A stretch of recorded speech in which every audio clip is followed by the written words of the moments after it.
Hey, Christy, how you So doing? it's unmuted now. Good afternoon. So Mhm. let's see, I think you've got 1, 2, 3. No.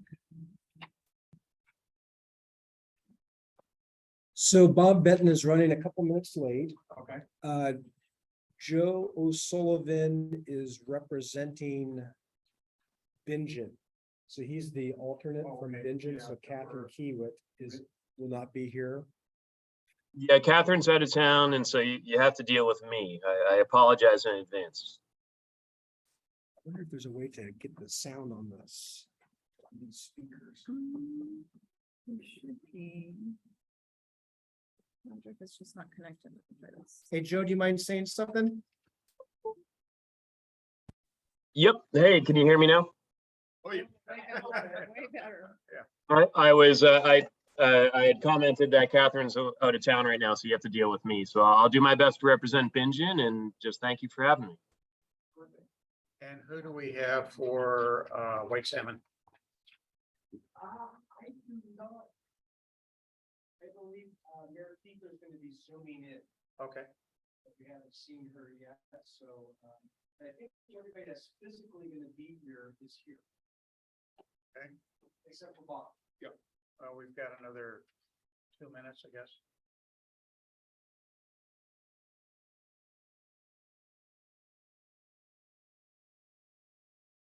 And everybody, if you don't know Patty is going to keep us on track today. It's Good kind of luck. hard to do that and pay attention to what's going on. Very hard.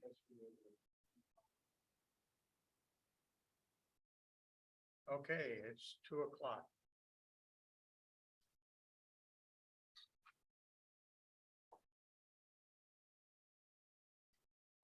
Bob can still get in. Right? Okay. Just make sure we don't block ourselves.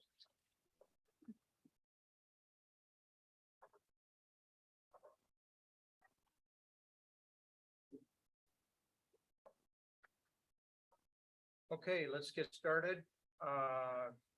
Thanks for everybody attending the August Bi-State Working Group meeting. We've got a lot to get through today. A lot of stuff going on. We want to report to you on our trip of this month, and then talk about a number of things coming up at us here pretty quick. So first off, let's get through the regular meeting minutes from last time. Is there any changes to the notes? Anybody have any?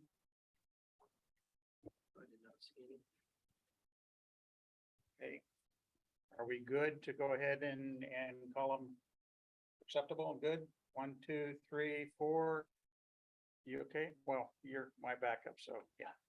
Okay, so we've got consensus on the meeting notes as they are.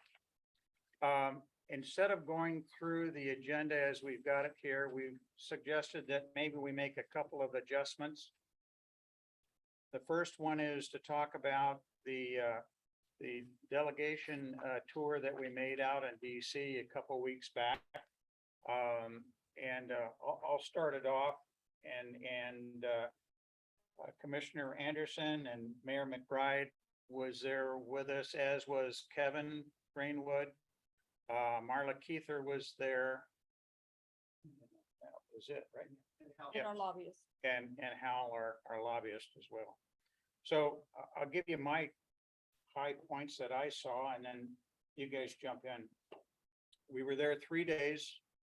The first day, Hal had us going back and forth across the Capitol. I think it was about either 4 or 5 times. We met with a number of congressional offices, mostly with staffers. There was a couple, I believe, Brumauer and Wyden were actually in attendance. We had good discussions with them. I'm sorry? Newhouse. Yeah, Newhouse as well. From my perspective, I thought the meetings were okay. It's what I kind of expected they would be. They listened to our talk. They asked some good questions. I think from my perspective, They gave us support, at least verbal support for what we're trying to do.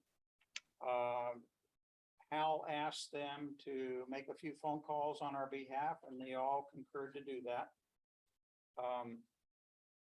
These phone calls were regarding the specific grant that we're applying for Yes. now, or? Yes. So that's what I got out of those meetings. I didn't get an overwhelming, wow, they're gonna lead a charge and we're guaranteed $195 million. But at the other side, I didn't think it was a negative meeting by any stretch of the imagination. I thought it was appropriate. What do you guys feel on that day? Seemed like it went exactly as we expected it to. I think the most important thing is that everyone agreed to sign our next letter. And that's the most you can ask for from the legislature. Other than making phone calls in, they Yeah. said they would make phone calls as well. How about you, Kate? Yeah, that was basically my take too. It went as expected. No one was pushing back that we shouldn't get this money.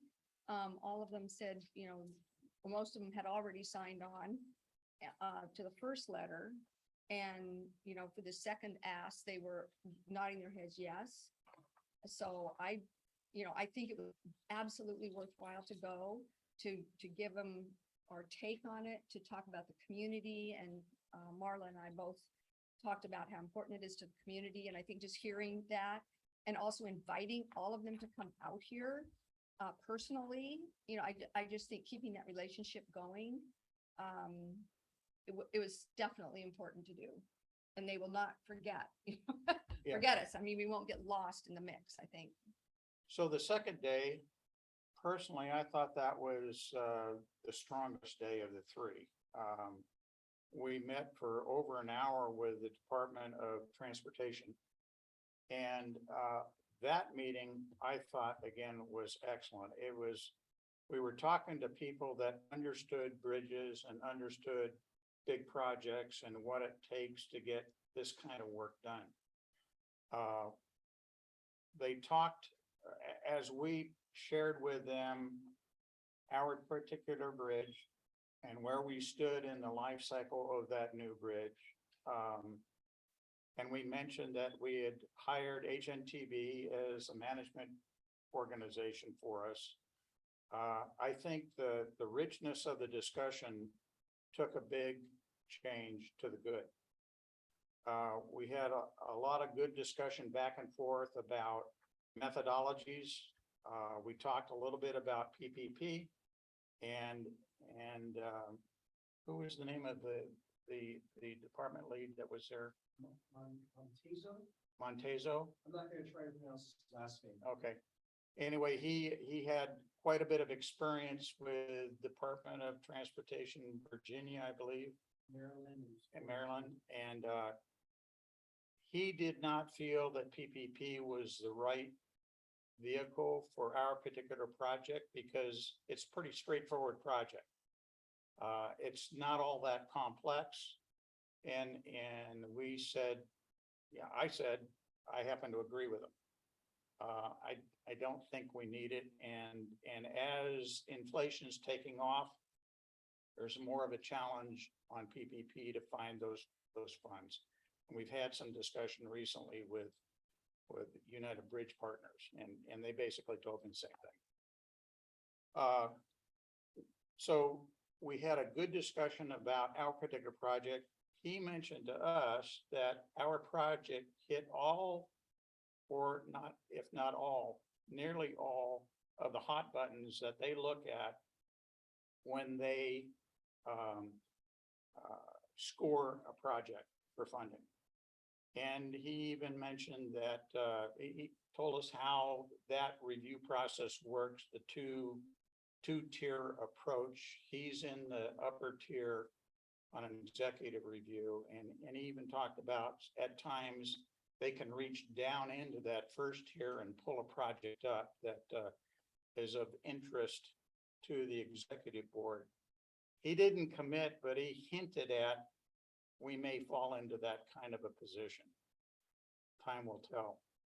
So The other positive thing, we talked a lot about the various grants that are available back there right now. We knew of a few of them, but we didn't know of as many as they tended to tell us about. So, there's some opportunities there for us to go after even more money. And then lastly, I think a really rich discussion that we had was on the TIFIA loans. And the TIFIA loan that we could use to close out any needed funding that we had.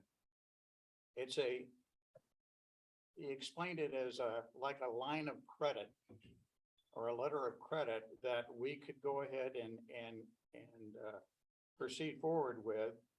He felt that if we could keep it to 100 million or less, we had a decent chance of getting approval. We talked about, our new bridge authority is going to be brand new. Would they actually loan us money when we don't have a history? And he said, yeah, he didn't think that was much of a problem. We talked about when should we go for this loan? And we came to the conclusion sooner than later. And it's going to cost us some money to do that. But once we have it, we don't start paying back until 5 years after the new bridge is open. And you only pay back what you use. So if we have a line of credit for 100 million and we only use 50 million, we're on the hook for $50 million. The current interest rate is about 3%, and the term can be up to 75 years as far as a payback. So that was, I found that very interesting discussion to have, and it gives us a lot more flexibility going forward. So that was that particular meeting. Was he USDA Rural Development, or where was he from? What agency? Department of Transportation. Transportation. So after that meeting, we went to the White House, the executive building of the White House, and we met with two people from the administration.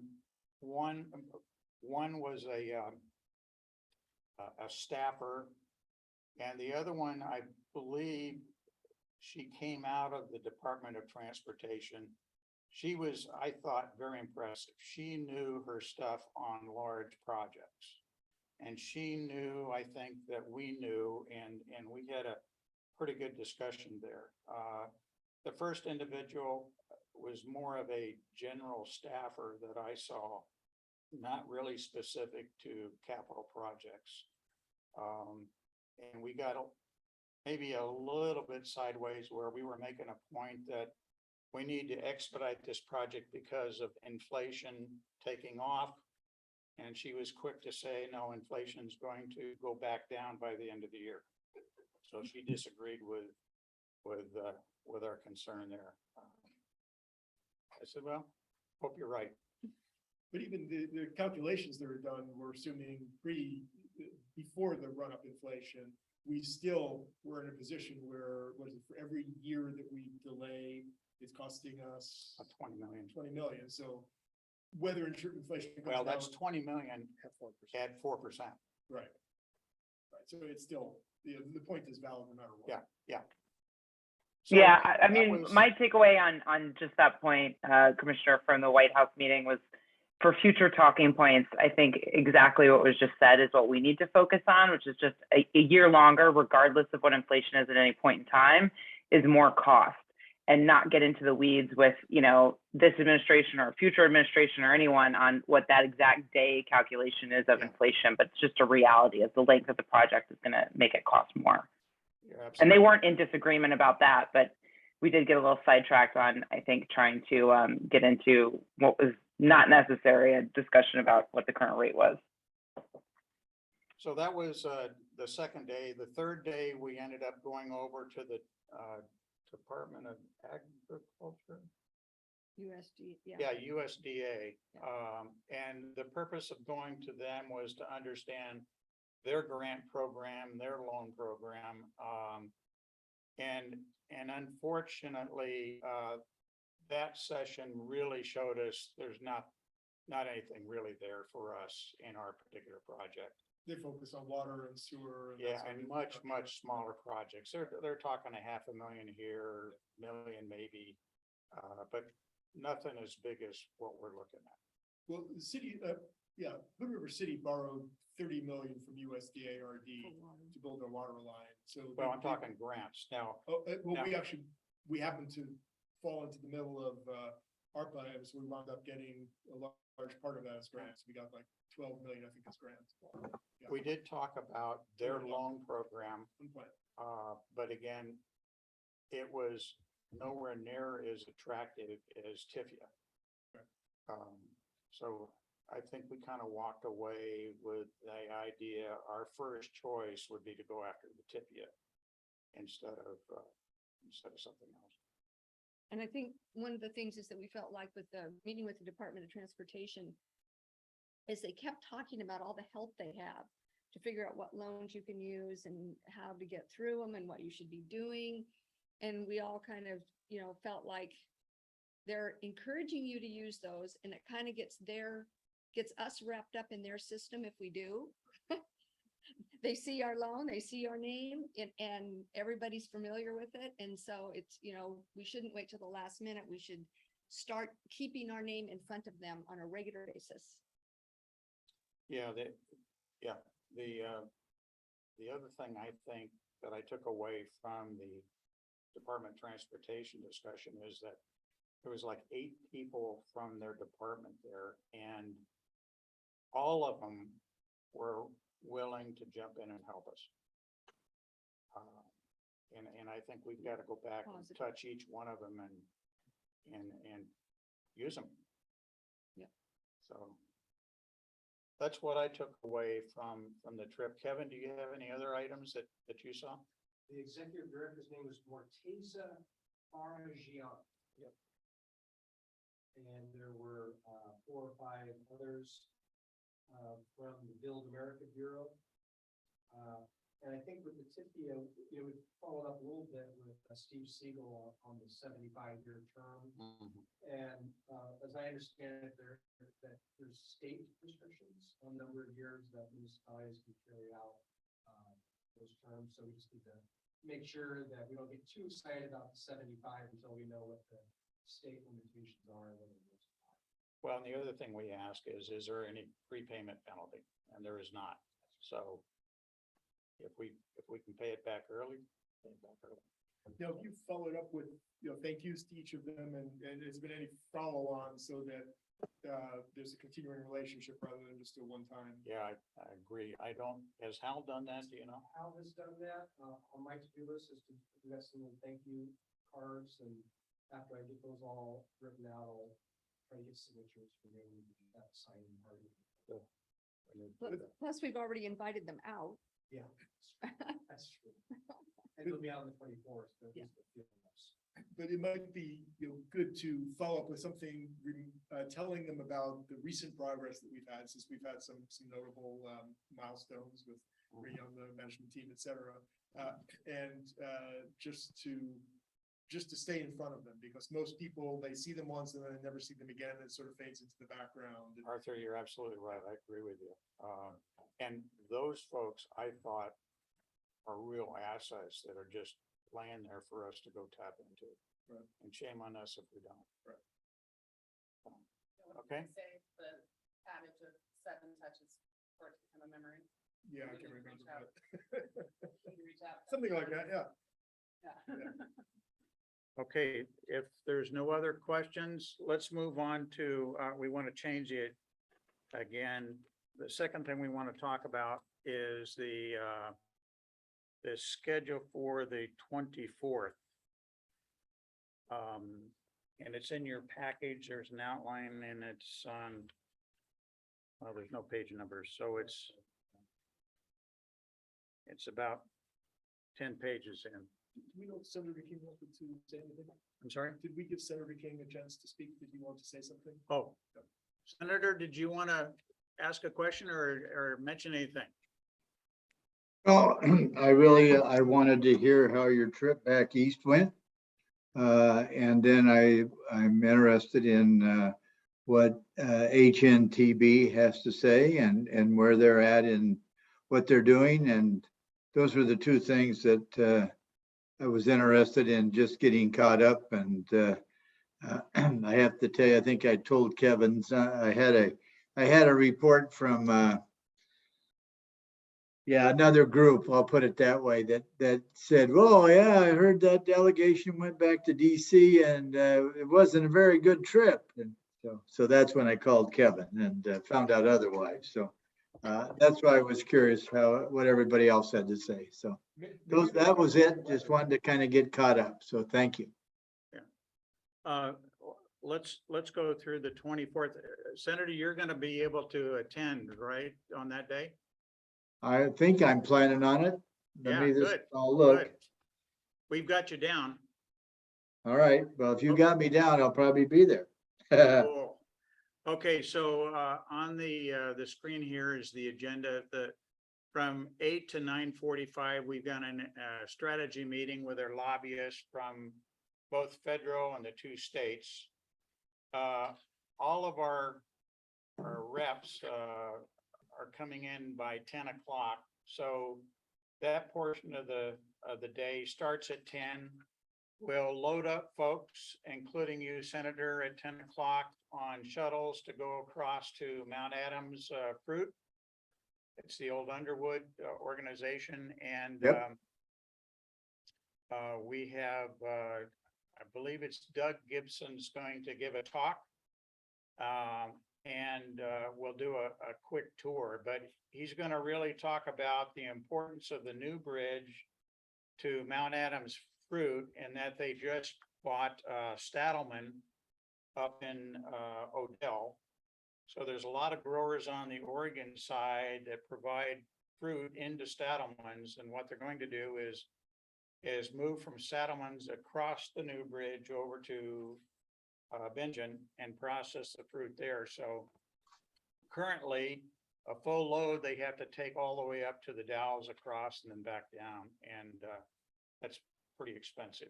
So he's going to be talking about that so we finished that tour at 11. We load the shuttle buses again. We come back across the bridge and there's two groups. Group one, there are those folks that are going on the E-rail car ride. And Senator, we've got you slated as one of those. There's a limit of 14 on these cars. So we'll make sure that each of the reps have a bi-state working group member and our two senators as well. So unless you want it otherwise, Senator, Nope. Commissioner Anderson's going to be on the car with you. And That'd be great. and you'll have about an hour together as you ride up through the valley. Even though it's uphill, you don't have to pedal. It's all battery operated, so it'll be a nice ride. And you're actually going to go through the original homestead of my family. It goes right through the middle of it. So Wow. it'll be kinda cool. Fox. Well, good. Jebediah Fox. Yeah. Okay, so the 14 ride up the rail car and the balance comes back to the port where we'll continue with strategy meetings on funding. And then the folks out at the port will get on a shuttle and meet those on the E-ride up in Van Horn area for lunch and a discussion by Mount Hood. The fruit company. Yeah, the fruit company, as well as Cardinal Glass is going to give a talk to us. At that point, people will be loaded back up into two options. One is to come straight back to the port, and we'll be back at the port by about 2 o'clock, and those folks will be released. And the other group will go on to e-bicycles and they'll go on a tour along the Columbia River we're gonna take you up to Mosier, and you'll ride back from Mosier to Hood River to Commissioner Shepherd's home, where he's gonna provide some cocktails and whatever, and then we will get you back down to the port. So for those folks that are not on the e-bike, and we assume, Senator, you would not be on that one. Thank We you. could either bring you back to the port and release you, or we could drop you off and start cocktails a little early. And it's- All right, it's a- well, I checked my schedule and my LA's got me scheduled for you guys, so I guess you're stuck with me, so. Cool. So we'll ride back down together. I'm not on the bikes. And we'll have a cocktail or two at Ben's house, and it's beautiful view of the Columbia River and the old bridge. So Sounds good. that'll be good. And Thank then we get everybody back, 3 to Ben's house, probably 4 to the port, and it's released for the day. Okay. Any questions? Okay, now I understand from us, Jake, you're gonna be there the entire day. We got you all connected up. Arthur, are you gonna be there the entire I day? wasn't planning on being there, unless I have the phone for Bob. Okay, well, I know Bob, you're picking, but you're gonna join us for lunch? Yeah, I'm gonna commit to lunch, and then I kind of thought I'd check in and if there was availability, depending on what my schedule was like. Okay, well, you can certainly meet us at Ben's house for cocktails for the end of the We'll day. see. I'm committing to lunch for sure, and then if I Okay. can get, and if I can do more, I will let you know prior. Arthur, it would be great to have you on the rail part ride, talking, you are such a history buff about the area. I just assumed that you'd be limited in spaces. Yeah, I'm working it out with, I'll talk to you about it. yeah, working out the numbers and all that, but if possible, I'd like to. Yeah. And the e-bike ride too, just says, like, your bike. And you're going to be available In the morning, in the morning. 11, like 9:30 to 12:30. And if my daughter can get somebody else to Okay. watch the little So guy, then 9:30 I'll try and, just fill in wherever you can put me. But at this point, I'm just 9:30 to 12:30. So she could do the e-rail as well.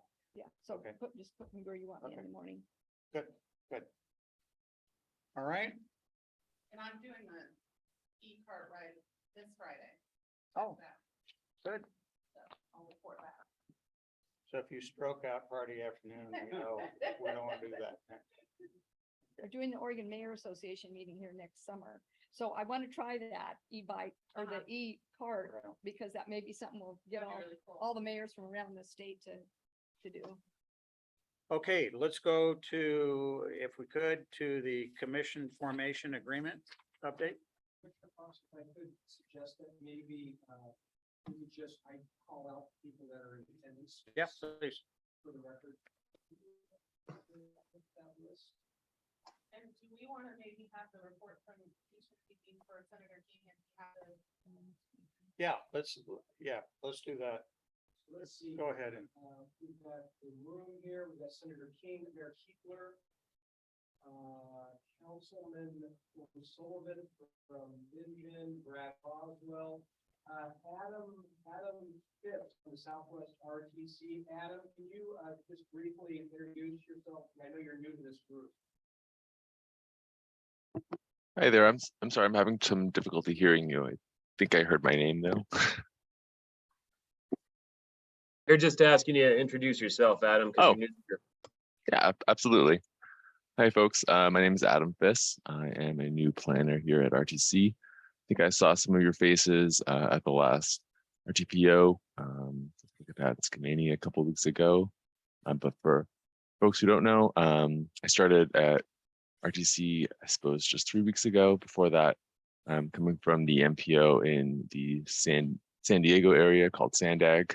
I'm happy to be working with folks in the gorge, across the river, and of course up here. But I do apologize for not hearing you earlier. It's a bit hard to hear when the Port of Hood River room. People are talking there.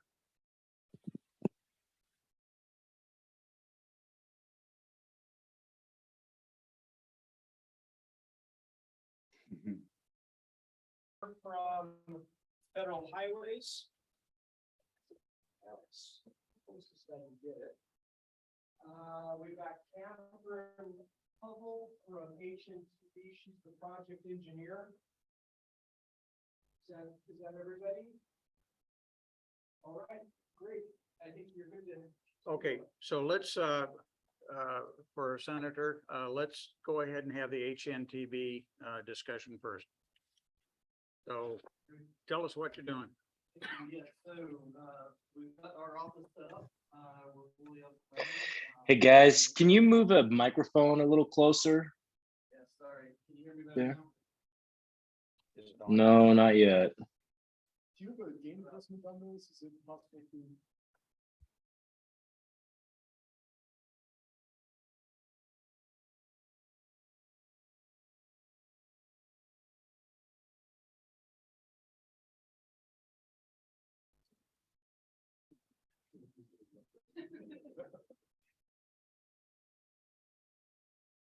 Are there any knobs on that box that's next to you? Are there any knobs on that box? Yeah, that's.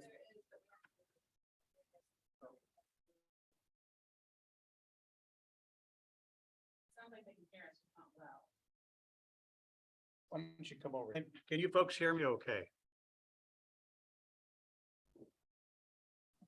I can hear you. Okay, Mike, why don't you come over here and just sit next to me and.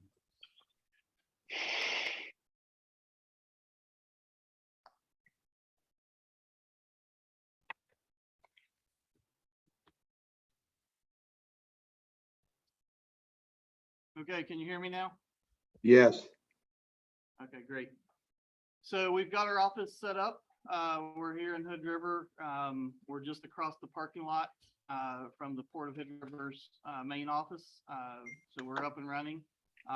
We're pulling together some of our, beginning level activities, putting PM project management plans and dock control plans and all of those things together. But more importantly, as far as moving work, we've been meeting with USP, looking at us, understand where they are, what challenges or funds are in front of us, and relate that and interject and help that along.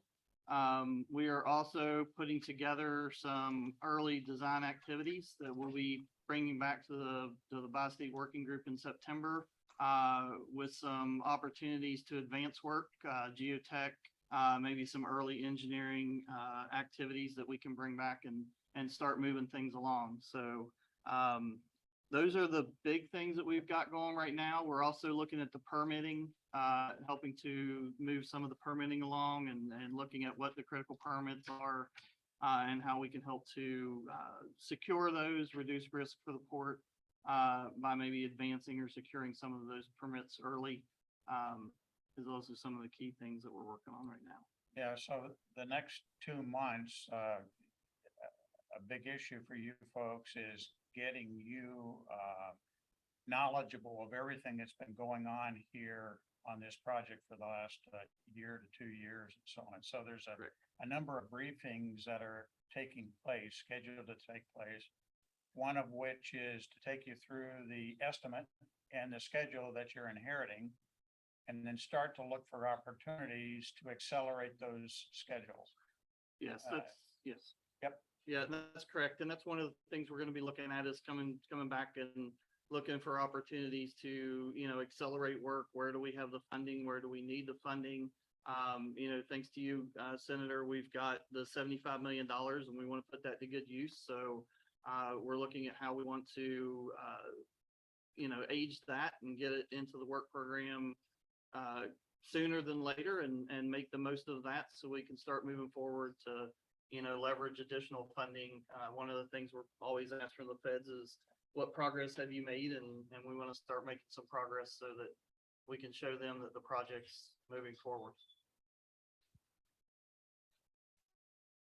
Okay. Do you have any questions, Senator?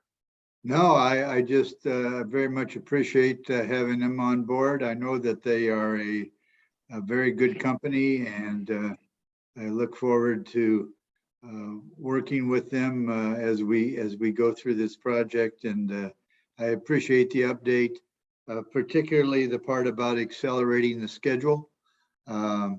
I think that should be in the forefront of all of our thoughts, because they sure in the heck don't want to be building this bridge and completing it in 2030. So we got to get that thought out of our mind. So anyway, I appreciate it very much. And I just can't thank all of you for all the efforts and the time that you've put in to get us this far. And if I can be of any further assistance, please give me that opportunity. Well, we certainly will tap into that as we need it, and we're starting to identify a couple of areas of opportunities. We're not quite ready to talk to you about them yet, but we know you're there and very much appreciated. Well, again, thank you all. I can't thank you enough for all your efforts. So. Okay, thank you, Mike. Okay, let's go back to the commission formulation agreement. And as we get into that, I think there's one thing that maybe we need to talk about before we get into this, but it relates to this. We had a meeting a week or so ago with Federal Highway Commission and others, and we were talking about how do we provide assurance that the new entity will honor agreements that are made by the Port of Hood River as we go forward prior to the new entity being in place? We came up with a recommendation that we need to add some words into this agreement that basically says just that the new bridge authority will honor past agreements associated with the bridge as long as the bi-state working group has provided concurrence to the issue that the port has approved. That's what we're proposing that we add into this document. We then provide that document to, there's a number of entities that are looking for something like that. One is the Federal Highway Commission. The other one's going to be the tribes. So are you folks okay with such language? You'll get to really check it, but in concept, are you okay with that? Yeah, I mean, isn't the basic legal formulation that is always there, that this organization is the successor to this previous organization and carries on all of the agreements that were made before? Yeah, I just think it's kind of important that we make sure that. We have to include that, but the lawyers will Yeah. put the right language in for that. I don't know what the language sounds like, but they know how, they do it all the time. But And maybe they want it formal because, you know, we are a working group. Right. We're not a port, we're not a county commission. So, you know, the things that we agree to, we're kind of this subgroup. And so being a concurrence to whatever the port is agreeing to officially, I can see why you would need some kind of language for sure. But we don't agree to anything. We just recommend to the port. The port makes the commitments and this group will take that. that's true, but what we're trying to say with this document is that That we need to, we concur on the particular issue. The port makes the decision, they elect to go ahead with it. This new entity, which is basically us in the future to start out with, we're gonna honor whatever the port agreed to, especially if we provided our concurrence with it. I'm good with it. Which should be good because it's us, it's. Yeah. Head nods, it looks Okay. like. Need a motion or you just need head nods? Let's do a motion on this one. I would just expect that was always in there. So Since you're we're okay? gonna be transferring, one from HNTB to this new group Yeah. at some point. Yeah. Well, that's actually in the contract. I mean, honestly, I think that what's confusing is this concurrence language, which suggests that there's another path the board has agreed to not do anything without our concurrence. Hmm. So that's already built in. The question of whether the new group will honor commitments the port made, the concurrence part of it doesn't need to be there. Because they have to honor any agreements the port made. It Now, the port doesn't hurt if we put that in. I think it does hurt. I think it weakens it. I think it strengthens it. It suggests that there is some class of agreement that we might have made that this new organization won't support. Can I, I don't think that's what it is. What Can I- I think it is that it says, it just says it up front. It already says it through agreements. If you dig down through the stuff we've already done, you're right, it does. But instead of them having to dig down through those documents and the other meetings and when we did it and made motions and blah, blah, blah, it just says it up front. It's in the document. It's just reiterating what we've already done. That's why I think it just says it up front. When we had the discussion with this group a week or so ago, I made the point that the people that are making these decisions are the same people that are going to populate this new organization. It's the precursor group. Right. At least initially, okay? And the way it's working with the port today is that if we as a working group agree to do something, the port has not agreed with anything that we recommended. Right. And we don't see that's gonna change. So we're basically telling this entity, you can count on that if we're involved in it and we've agreed to it, the port gives the direction to go do it, this new entity is gonna honor it. And it just shows them that, well, that new entity is the same people as you're talking to. It's just gonna go over there. But in 3 years, Yeah. if there'll you're be- not on the county commission or you're, Right. it could be different people. But what's helpful to them is that they know, at least initially, it's the same people. So again, are we okay putting that language in here? I think it would really help others to understand. I think that Kevin explained it well to me in, when talking about like agreements that you guys are making with trying to work with language for the EIS and the NEPA process with the traps is an example. And so basically whatever agreements and negotiations that happen with them, we're basically saying this new entity will honor anything that has already been agreed to in the past by this group and the port. Right, the way you said it was unqualified, and I'm just concerned about the qualification that Mike built into this statement. What you said, I 100% agree with. So that was my understanding of what that language is. Well, what started the language is one of the tribes said, well, maybe we just forget about negotiating until this new entity is in place. And we tried to push back and say, well, that new entity is basically already here. And it's operating this way. And we're agreeing on anything that the port does. And it'll pass course, forward they to this are. new entity. So they were the ones that questioned it in the first place. That's where it started. Oh, okay. Can And I- so if we wanted to make it more clear, try to make it more clear for them. But I think you're gonna see others are gonna do the same thing. If I could just jump in. So the issue at play is the separation of the treaty agreements from the final EIS ROD process. So right now, those are all coupled together. And since it's taken so long and we're relatively close to the final EIS being completed, it appears that the treaty agreements could go on months after that final EIS is done. So what we're trying to do is to make the case to federal highways and to a certain extent the tribes that the region is committed to holding up to all of the environmental and commitments and the ongoing tribal consultations past the final EIS. So that's the driving factors. We've got to make the case to Shanika and her team that this region is committed to carrying forward on those commitments once this new bi-state bridge authority is up and running.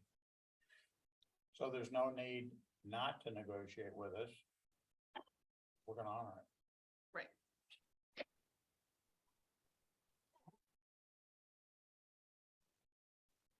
Okay. Do you have a, I don't think there's any conceptual disagreement here. I think it's, the question is as to exactly how the lawyers will word it, and I'm happy to let the lawyers word it. okay, Yeah, let's let's do that. I suggest moving forward and then Okay. seeing what the language looks like. when we Okay. come up with it, So. Jake, you're okay? Okay, proceed. You want to introduce Steve Siegel to do his brief Yes. presentation? Hey, Steve, go ahead and Yes. do your formulation. Yep, presentation. good afternoon. Just a second, because I couldn't hear the very end of that. I understand the issue and I think I know how to address it.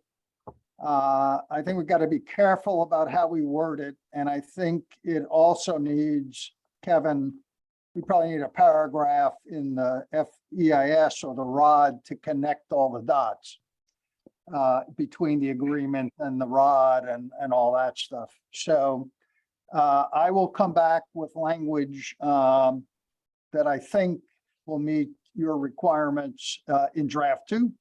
And hopefully get exactly what you are asking for. So Steve, let me interrupt. How soon can you give us that draft language? Well, when do you want it? Today? Well, I don't know that teasing with it you. is today. Here- Tomorrow here's is a why I want it, possibility. Steve. Uh-huh.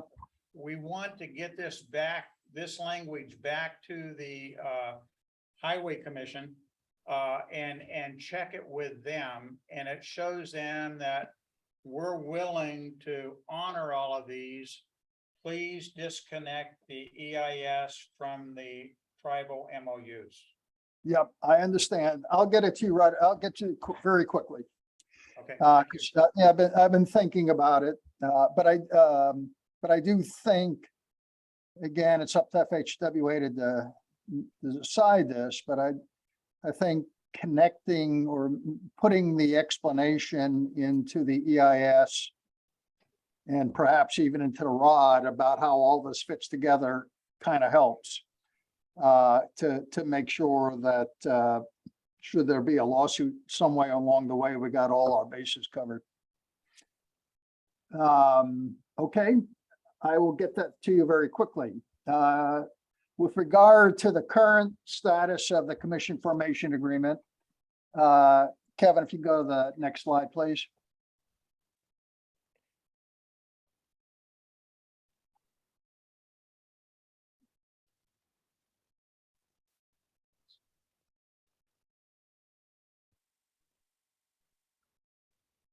A little further up. There you go. So we've, so far we're at the end of the draft 1 process. I will preparing a draft 2, which will include the language we just talked about in the next month. And while we've gotten some comments and good ones that point to things that need to be fixed or corrected or written better, we have not received any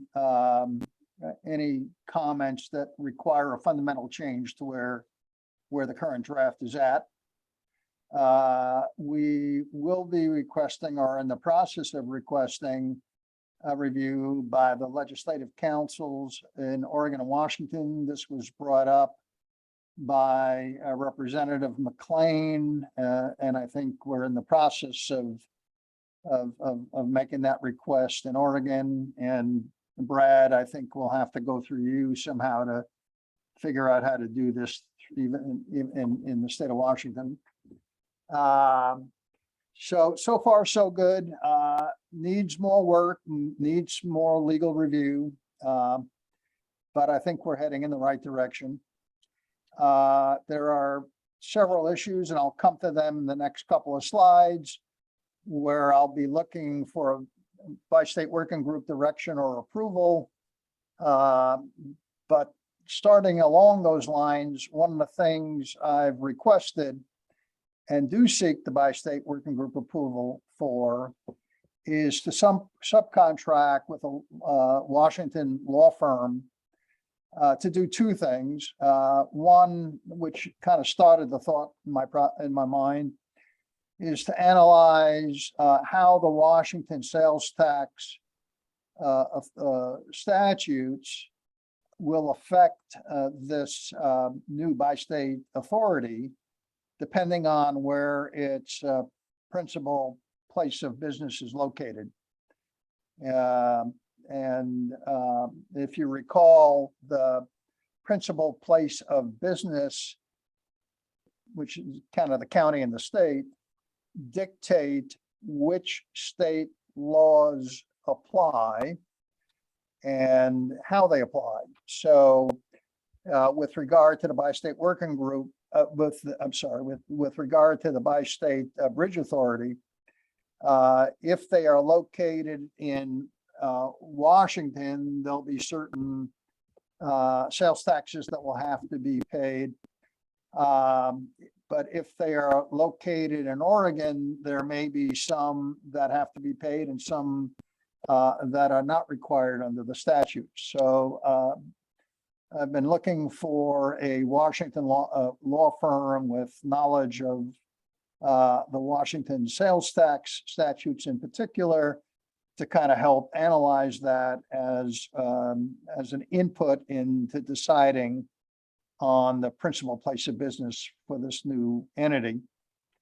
The other part of the scope would be to actually review the draft agreement from kind of a perspective, another Washington legal perspective. This is complicated. The more eyes on it, the better.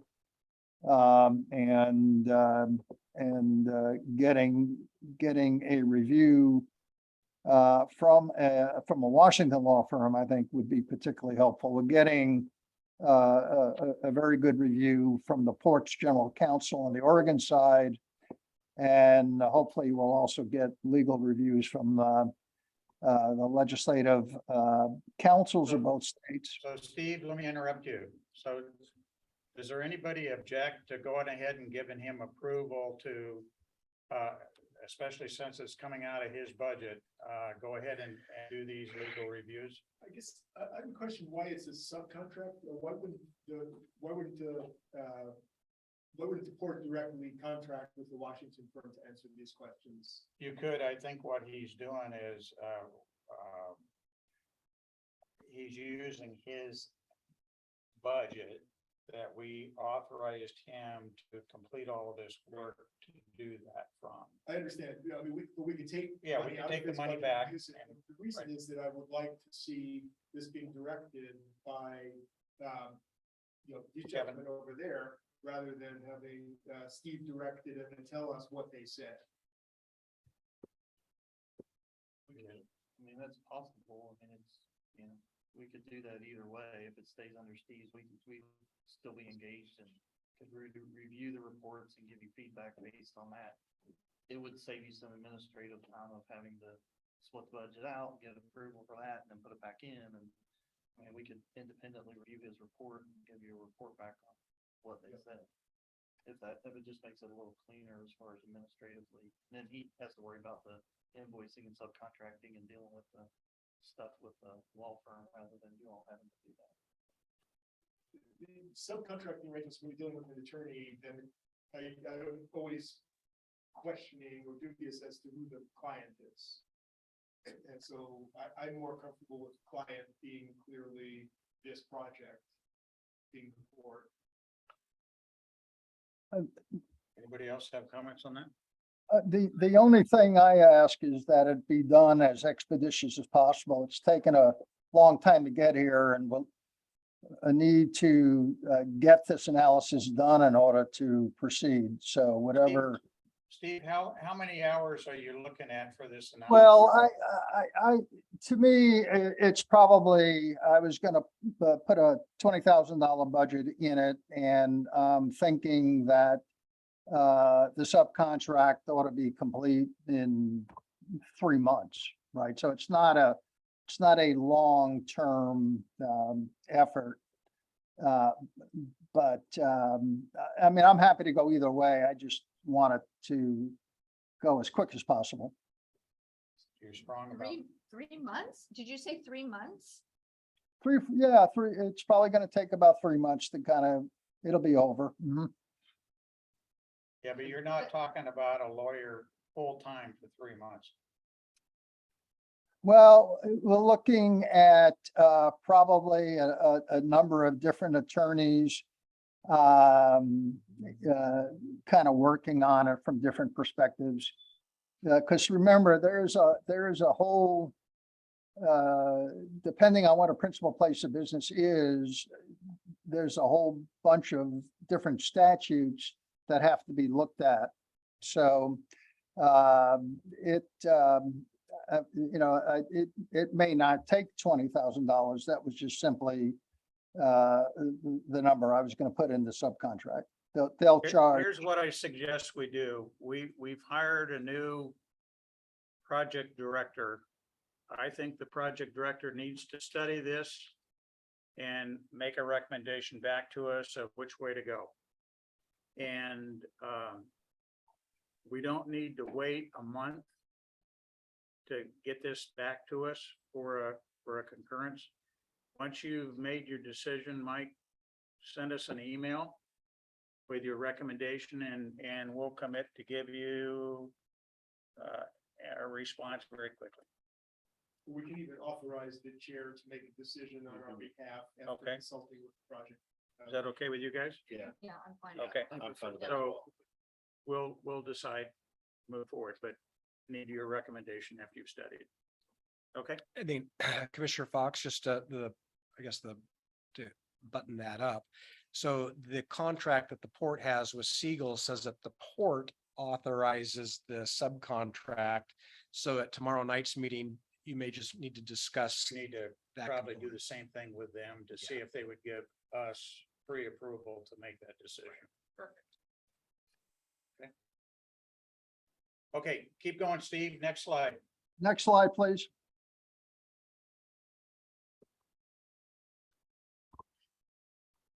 So one of the key issues, obviously, is who's on the board, and this is what was in the first draft, and I just want to make sure that the bi-state working group is okay with this board composition. And essentially, it's 3 voting members appointed by Klickitat County and 3 by Hood River County, with nominations from the participating governments. We are also requiring that the counties appoint alternates to serve in case a director cannot be present. And we have included language that says you can appoint 1 alternate for each director, and no problem with that. Or if you think that's too much, you can appoint 1 alternate to represent all the directors. But if there are 2 directors absent at the same meeting, the alternate can only serve in lieu of one of them. So that's what's in the current draft. And I just wanted to double check with the bi-state working group that that's acceptable. So what's in there now is 3 from Washington, 3 from Oregon. It's both nominated or appointed from the 2 counties with consideration of the cities for nominees. And it's 3 and 3 and 3 alternates. 3 or you can appoint 1 and just, there was some concern that getting, No, I that understand many that, people. but the way it's worded now is 3 alternates. It's the choice of the county. It Okay. can appoint 3 or it can appoint 1 to represent all 3. So Hood River County is okay? Yep. Good. Hood River is okay? Good. Clickitat County? Okay. Marla? White Salmon? Yes. You're good with it? And how about, Bingen? We're good with it. Okay, and the port, I believe, is okay with it. So Great. keep going. Next, please, Kevin.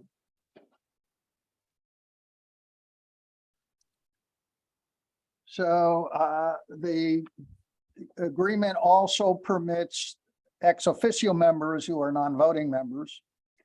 And we've gone a little bit back and forth on this, but the current draft now says that the co-chairs of the bi-state working group will serve as ex officio members of the board for the first 2 years, unless the board extends that time period. We had an earlier idea where we were going to have all the members of the bi-state working group be ex officio members. And there was some concern that that would be, at our last discussion, unwieldy. So right now, it's only the 2 co-chairs are ex officio members.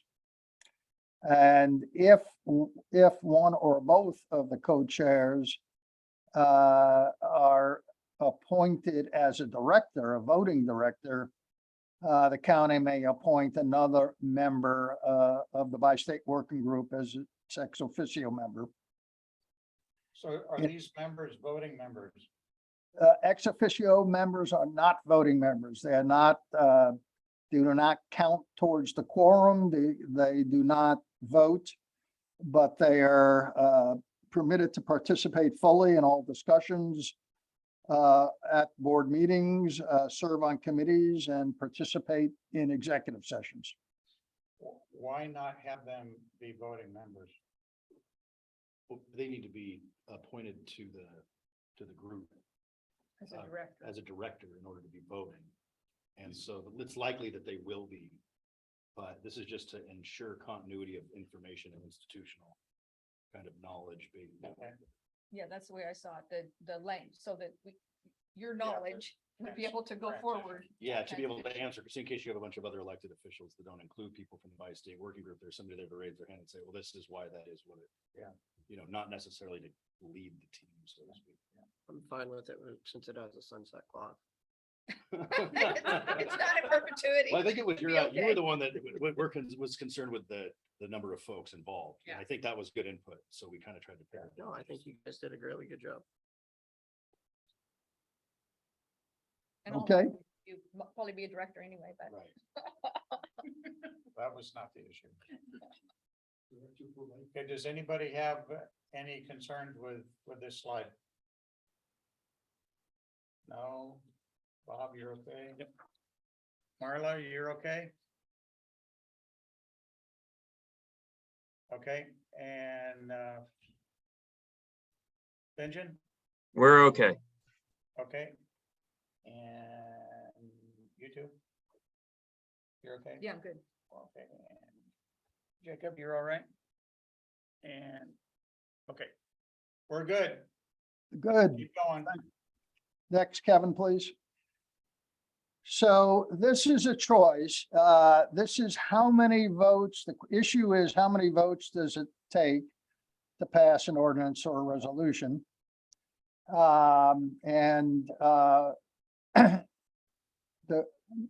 The Commission Formation Agreement establishes a quorum as 4 voting members. So again, ex officio members don't count. And that's true under option A or option B. So the question is, you have a quorum. Now, how many votes does it take to pass? And the original draft it would take at least 4 affirmative votes for a non-emergency ordinance, and an emergency ordinance requires all the voting directors to approve. That's a state law. And we would add, and at least 4 affirmative votes. So we started there. As I recall, Commissioner Babbitt's raised the issue of maybe having essentially a majority of those who vote might be a better way to go. So that's option B. So again, quorum 4. But here, instead of requiring 4 affirmative votes, there's no threshold number. It's just a majority of those voting on the issue. So it's just theoretically possible. You can have, 2 or 3 people voting on an issue. If you have 3 people, it would take 2 votes.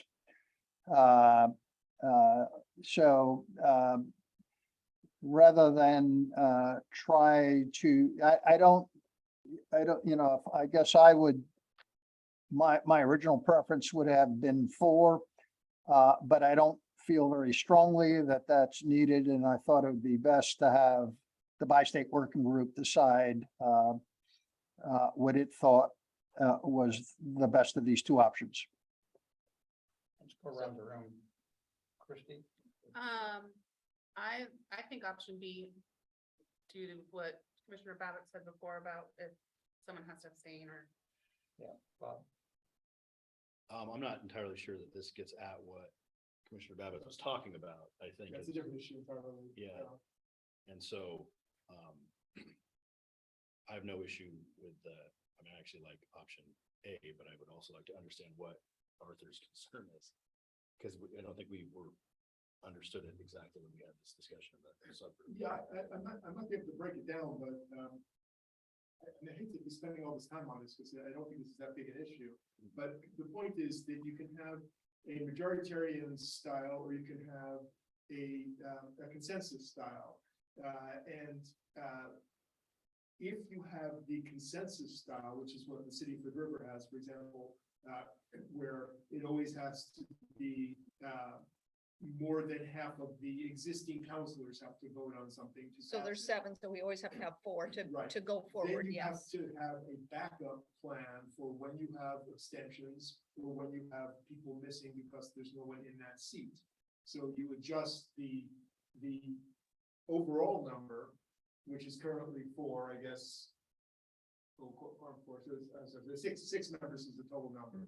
So if you have less than 6 members, either because someone's abstaining or because there's not a seat, then you change the number underneath. And in option A or B, you can then go under that regime. Does that make sense? I think in order to Yeah. get to that, though, we also have alternates. So if somebody has to abstain, your alternate can sit in that place so that you can get back up to that percentage. So when you're asking for a backup plan, I think that's an option where city council doesn't have alternate. Yeah, you definitely, you're reducing the number of times where it might come into play, but it could still come into play. There still could, be something that where there's a conflict for the entire, city of Bingen or something. I don't know what that would be, but you can still have situations where where you might not have the full 6 people available to vote or capable of voting. But you could pick one of these 2 things and then add additional language for those particular situations. Okay. Exactly, because to me, it's always, you have an emergency clause, you have another emergency clause, because that's a separate phrase there. You have a mechanism of operating when you fall below the full set of people. The full appointed set of people. So when you're operating with fewer than 6 members, how do you continue to operate? How do you get back into operation? How do you continue to operate and how do you replace those members? And that's every organization has a plan like that. Right. And so in this sense, That's it's because, we're playing in a group of 6, which is as goofy as I've ever seen it. Yeah, I think it's a bit odd. But your quorum is 4, so that's our rule. Yep. And being that there are Hood River and Klickitat are going to be putting alternates forward, making sure that 4 people show up should not be too awful difficult. Yeah, so the first question to answer is just what Mayor McBride said, do we want it to be that assuming 6 members, assuming quorum of 4, that you need 4 positive votes to pass something, or do you want the majority of of those present to be necessary to pass something? Those are the two ways of doing it.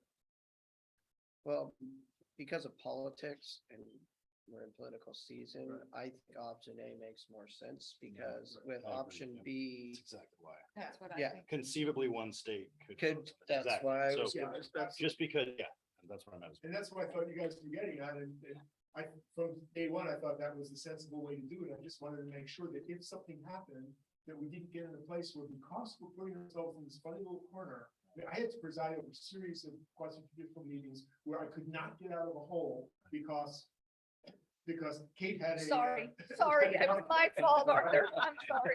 And I'm trying to avoid that. So make sure we have a way out of the hole. It sounds like we're agreed on what we Yes. want. We want option A, and then we just need a sub-clause someplace to get us out of the hole, Right. just in case. And then I have a question on that too. If there is 6, what if the vote's split 3 and 3? Who gets to? There's no, If it that fails. It Yeah. fails Yeah. because it doesn't have 4. Okay. And I, option A, I agree. And our city attorney also looked this over and thought option A was the best way to go. Perfect. I'm fine with option A. Thank you for clarifying that. But the extra language that you're talking about, I think that would be helpful. Yes. Yeah. that's- We don't need to talk about that today. Yeah. So- Yeah. We had our city attorney look at it also, and they were in agreement, but I sent along Kevin some notes. Sorry, it was late. I just sent it off to you today, but to further refine the language, which speaks to option A, just to make sure that in the Word document, it's reflecting the same thing. But likewise, for all the things you guys just said, I agree about option A. Okay, Steve, you got your direction. Anything else you need on this one? No, I got it. Next slide, please, Kevin.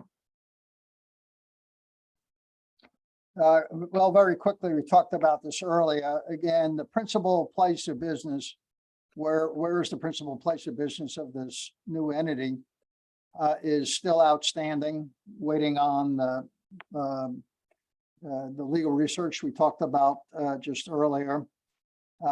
So big issue, but hopefully in another month or so, we'll be able to pin it down. Okay, let's move That's on. it. Is that the last one? That's the last one. Yep. Hey, thank you, Steve. Good Thank job. you. Thank you.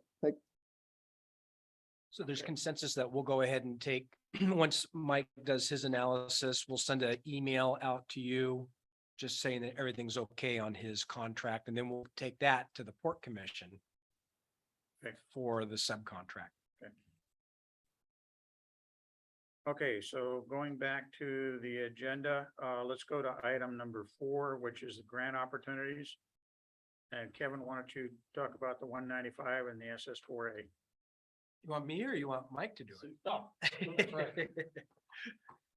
So the 195 application was submitted. We got through that submittal process. The SS4A, we are looking at an option. There's 2 options on that. There's one in implementation. But in order to do the implementation, you have to have an action plan. What we're looking at doing is doing the action plan first, which is a lesser amount. And once you have that action plan, then you can follow it up with an Does implementation. everybody plan. understand what SS4A is? No. Safe streets for all. Yes, there used to be another one that was like Safe safe streets. streets for schools, and I was paused because I had to remind myself. So it's safe streets for all. And there's a little bit of challenge with this application, just a little bit of background on it. It's for a condition where there is a lot of fatalities or something, and you're fixing a condition that has a high rate. Our approach to this is that it's so bad that we don't have a rate because you kill everybody that you put on the bridge, right? So that's kind of the approach that we're gonna take to it is that approach, but we need to put that action plan together first and then do an implementation after that. And what we're looking at is a joint application. We're talking about that. We need to look at whether or not a joint application would be the way we do that, where it's a more regional look, or whether it's specific to the bridge. And I think there's some challenges both ways to that. But we need to look into that. And we'll come back with a recommendation on that. That, as we have talked, one of my concerns with a joint application is that in phase two, if we're trying to get money to help pay for the bridge and theoretically the bicycle lane, for us to get held up while the bigger application is being considered on both sides of the river, I don't know if we want to do that. We got to be very careful with that.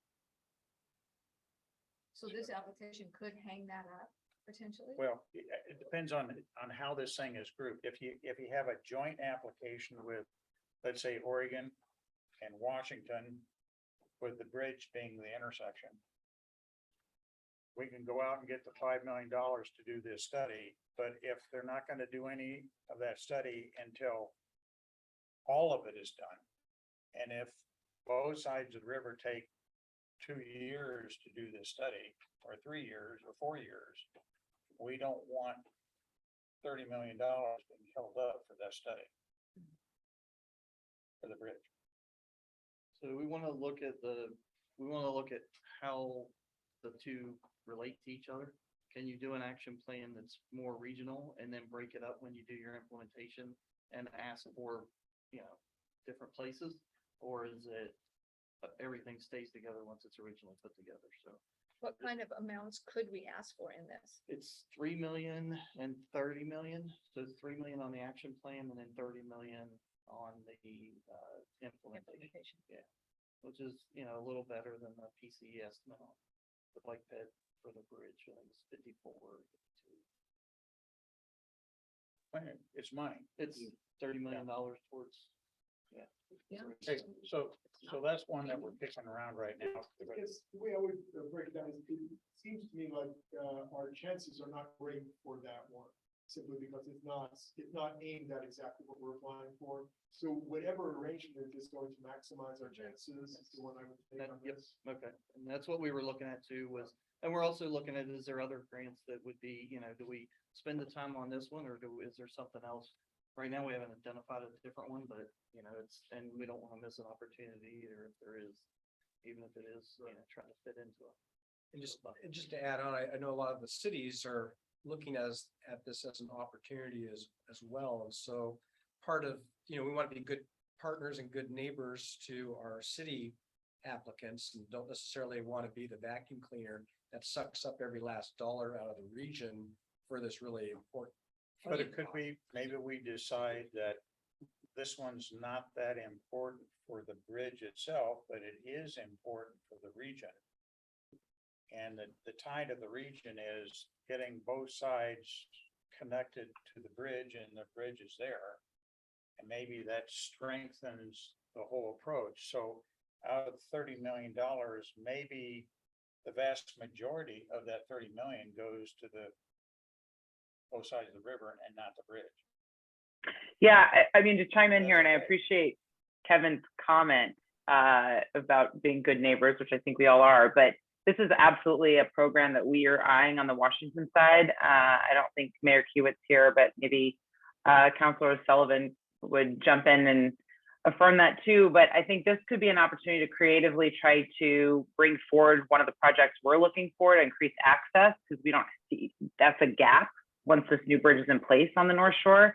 And maybe the tie-in back to the bridge project and directing some money is about that roundabout that's planned when you get off on the Washington side, to make sure pedestrian access, once it's getting around that roundabout, is going into some of these other connectors that both cities have identified. So it seems like that might be a smarter play, and still, if we coordinate, have some synergy back to the bridge project, but be able to spread it out and just show as a region how we're coordinating efforts to all be planning around the main project of the bridge. I like that. Yeah, everything that Mayor Keithler said is correct. There is a lot of interest on this side to have that pedestrian access reasonable, and it's something that Bingen and White Salmon are both, increasingly working to improve on our side. Well, I think it also shows, the dominoes or the building blocks that we're looking at in the region here, that we're going to have this new bridge with this new capability, and we're thinking ahead to make sure that the connector points are there as well. Yeah. Which is what this grant's for. And I think there's been a little bit of, a few specific people that have been like, it might suck money out of our other projects like the Heights, but, who knows who's gonna get the money, and they may give it to a little bit for the Heights project and a whole bunch for the bridge. So I just personally don't see any reason that we shouldn't. Everyone should put their name in the hat, because we don't know how it's gonna, if we just show that we all need it, this region is active and we are trying to work together, but we all do need it. Fine. Okay, And I'll just share only, if it helps anybody, I don't know if fatalities is the only important thing, but we train all of our truck drivers to roll their windows up before they go across the bridge because of glass coming in from broken mirrors, which happens on a frequent basis. Lose a couple a year. I mean, if we're, I think Bob, you raise a really good point. There's a lot of just car damage that happens on that bridge. It takes a pretty, it doesn't take an observant eye to see the sides of it, and the guardrails. So I think it's only a matter of time that starts to qualify as a safety issue. At the very least, I think we've all heard kind of the public perception of the bridge and the fear that some people have for it. I think it's a little unfounded, but it's out there. And I think that if there is a fear grant, that would be, we'd qualify for it immediately. See, I know the folks who roll the window down Yeah, so they don't my get kids stuck roll without down. being able to open the door. Yeah, I don't know. I'd like some heartburn medication too for when I have to scream at the person driving down the middle of the bridge with their RV. I roll the driver's side up, but the passenger side down. That way I can have fun. Oh, that's it. Memorable. Okay. So Okay. is that agreement that we go for the action plan first then? Is that universal? And I it's, think and so. it's Whatever the you tie-in recommend, with however it everything works else on the best. both Whatever sides. maximizes. Yeah. getting Yeah. something, that's good. Yeah. And I think it would be, We'll reach out to, we'll reach out to both mayors to make sure that we're coordinated in what we're doing. Sounds good. can we also reach out to, Cat in the public transportation? Because maybe we can tie something into the transportation hub that we're looking at putting in on lot 1. And also Heights stuff. Yeah, So, I mean, and just the fact that it's gonna be connecting to the historic highway trail. Mhm. I mean, in a sense, I so, think the coordinating through the cities makes sense to me. I know, for example, the school district just appointed a safe routes the school coordinator, right? coordinator, yeah, But you would be in touch with them, so you would know. what the to city do, would, right? yeah. So this does have a September 15th or 25th due date, so we will be reaching out quickly. To just make sure everybody's in agreement. There's no issues with moving forward with that. So to me, what it sounds like to me is we want to go ahead and do this. But where the money is really going to end up going is not into the bridge, it's joining to the bridge Sounds good. and the community. Okay. And if you contact the city, contact Abigail, our city manager, or Dustin, our planning director. And then if they are like, what's going on, just tell them, talk to me. Cause I talk to them every week. Okay, you didn't have on here the $100 million grant. That's the BIP. We have that wrong. That is You're right. Oh, The so that's, BIP is it's actually not 100 million. 195, it's Correct. 100. Yes, the 195 was the infra grant, which we Okay. did respond to some questions on the infra grant. So these guys don't know that. So talk a Yes, little you're bit about, the good news is we know they're looking at it Yes, and they've asked some questions. yes. So we got some questions on the infra grant, which was submitted in May. We responded to those questions, which everybody that we've talked to says that's a good thing. That they are still considering our grant and moving it through the process. So we have responded to those grants with a lot of different people's input. I thought had some pretty good responses actually when we started looking at it. So we'll keep our ear out and see What were comes some of the that. questions they asked? Drawing a blank. It was about one was about the commitment of each state, how much, or each state really committed. So we put some information in there about the project being in the step for each state. You know, we have Senator King on the Washington side, of course, which makes that a little stronger, but you know, we've also had some verbal commitments on the Oregon side, so we've made reference to those. There was the concern was, the feds like to be the last dollar in. And so in this case, you know, it could be Oregon is last dollar in. So they just wanted some commitments from Oregon and Washington for the remaining balances. And so we worked with both Brad and with Dan to help get that language right. You know, we don't want to be dropping people's names if it's not appropriate. And so he helped us get that language right. So in the case of Oregon, instead of dropping Representative McLean's name, Dan suggested that leadership with the Joint Transportation Committee in Oregon feels positive that this will be coming up, So I think we probably had, I don't know, probably a page of responses back to him like that. And this is what you said, the 100 million? The 195. This is for the million. 195. Yeah, the okay. infra is 195, the VIP is 100. Who's that stand for? Bridge Investment Program, I think so. is that right? Yeah. I always say infrastructure and that's wrong, so I think it's Bridge Investment Program. And then the SS4A is the other one that we have. The other one is the build grant. We were able to respond to some more questions. This is the one that we've 5 million that came from the feds that we've been working on for 2 years. We have had another set of questions. We got through all of those questions and we got a response that did not have any more questions. So we're optimistic that that means maybe we are done with the questions, but we will work to confirm that that's what that means. So it Do was we still have positive that we a got date we need to get that done by? September.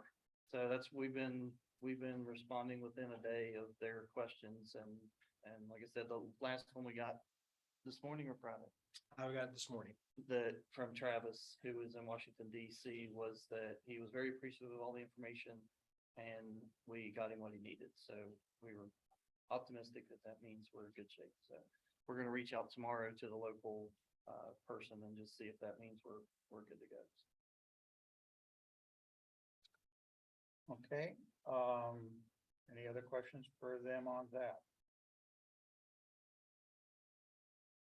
Okay, let's go to project video. Are we gonna play this video? Marla, do you want to kick this off? Hi, sure. So this video is the one that we started working on right before we went to DC and then followed up and have been editing it since our return. And I think this was mentioned earlier, but some of this was honestly to try to make sure that we follow up on that visit in DC and just stay in their inbox or keep those connections going. So the thought in terms of ways we would use the video is that we would absolutely use it as a follow-up to all of the offices and agencies that we met with in person. I think this could also be used to tee up that August 24th visit, or if any of those shuttles have videos within them, you could play it there. I think it could be hosted on currently the Port of Hood River's project page for the bridge. Obviously, all of our entities could use it too, but the focus of this was really to get feedback from the community about what a bridge closure, how it affects both residents and local businesses. And, you know, I think I thought about this a lot since our DC visit, and I think Commissioner Anderson made a good point, which is we've talked about like no bridge existing at all, which maybe isn't really the reality. It's just how encumbered we've become with continued maintenance. So this does focus on what it's like without a bridge, but I think it still works. So we'll play it for you. Definitely want feedback from this group. I think right now there's some areas at the end and some things I say that might be a little too much. But I think that there are good community members represented. And again, it's just trying to capture what it was like on a weekend when the bridge was closed. And so it definitely leans a little bit more, I think, to a Washington perspective. And Kevin, I don't know, do you have a way to view it other than the version that shows comments, or have you just been getting the same link that I do from Sean? It just looks like it's the video. I don't see any comments on the screen. Oh, you don't? I don't think so. I didn't either when I watched it. I didn't see any comments. I see like comments I've made on the side. So if you have a better link Hit play see and want to what share. Oh, yeah.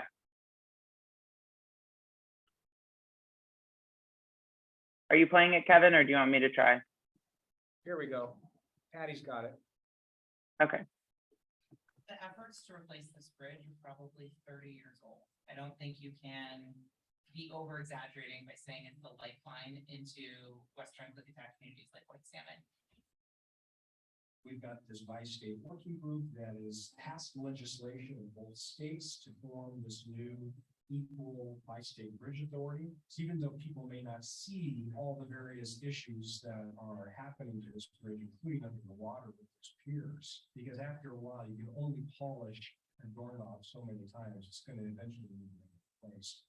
The bridge was needing to close absolutely for about a 72-hour period. You have to plan for the worst case scenario, but no one wants to ever see that realized. And here was going to be this window into what was it like if that bridge was gone? No access at all, not even to emergency vehicles. And so we threw the question out there into the community to get input. We had to cancel $22,000 in sales at that point. We couldn't physically get the trucks all the way around Dallas, get them loaded and get to the job on time. The community is super important to my family. So my dad and my uncle started the company in the late 60s. It's what put our bread on the table for 50 years. With the bridge being shut down, part of weight restrictions, it's dropping lower and lower. Cascade Locks is out of our territory now because we would have to drive all the way around Dallas, and then took that whole sector of our business and threw it in Dodge. It's time perishable loads, and we have to get the concrete there when we say we're going to get it. Without the bridge, the business wouldn't be able to survive. We wouldn't be able to employ those people, and they all have families, they all have homes. So it's my duty to continue to service and get back without the bridge. Very challenging. Should this bridge have a horrible accident or something that takes it out of commission before our timeline of even replacing it, it is an immediate impact. It's been my dream for a long time to start a school like this and to be a part of that kind of small community. I think if the bridge wasn't there, it would be a really difficult decision, but there is not enough here on Untitled River to create the life that we want to create for our family. I am a mother of 2 children, and I also am the head of school at a not-for-profit independent school. So we do a lot of bridge driving every day. We have students from the Oregon side, but we also have students from White Salmon, from Trout Lake. The weekend the bridge closed, we found that we were only staffed at half capacity because the staff was going to be so long to drive around that it wasn't worth it for them to come for their short shifts. We have a vibrant community here in the gorge, and the bridge is really what allows us to bring it all together. And without the bridge, we really couldn't do what we do at our school. When you have these types of projects that really are at the mercy of certain local people stepping up and being the leadership that carries it a little bit forward and passes the baton, but at the same time, you're having to make sure that your project is getting the right attention at these other levels. The reality is we're a town of 2,500. We're never going to have the budget, and neither are any of these neighboring agencies like the Port of Hood River, who actually owns this bridge, to invest in such a significant infrastructure project. That's a lot to expect when you see the inner workings of agencies of this size. It's a handful of individuals, also juggling everything else to run the city or the port's operations and businesses, or at the county level, all that they are overseeing. We cannot afford this bridge within our limited local budgets. But I think what's interesting right now is you see this investment at the federal level, one of the largest investments near term and maybe ever. All of this effort to DC and in Columbia and Salem is really an attempt to find as much public funds that can offset the costs of the expense. Every public dollar that we have going into this project, we're going to be able to keep those costs as low as possible. It really has a lot to do with the impacts to the users. So there's numerous closures, whether it's for welding the steel deck or making repairs to the lifts. Some years it's millions of dollars. That's all money that could be and should be going into a new bridge. It's time right now to get this work done. Over 10,000 separate farm operations travel their produce across this bridge. We are a gateway for wheat down the Columbia River, for a lot of the orchard and pear industry. We feed this country. This infrastructure project actually moves the needle on the sustainability of our community long term, more so than many of those projects that are higher profile, perhaps larger government agencies. Investing and being able to support the 500 million needed for this bridge is such a game changer for these communities. It allows them to continue to exist. This is how you invest in these types of programs and bridges that actually give these communities the opportunity to be resilient.